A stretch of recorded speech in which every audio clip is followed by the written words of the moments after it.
Wow. I nastavljate da mešate dok se sve ove grudvice ne razbiju od brašna.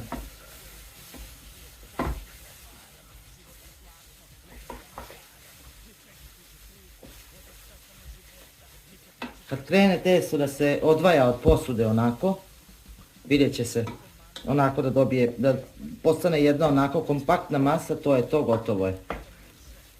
Vidi stvarno, čoveče.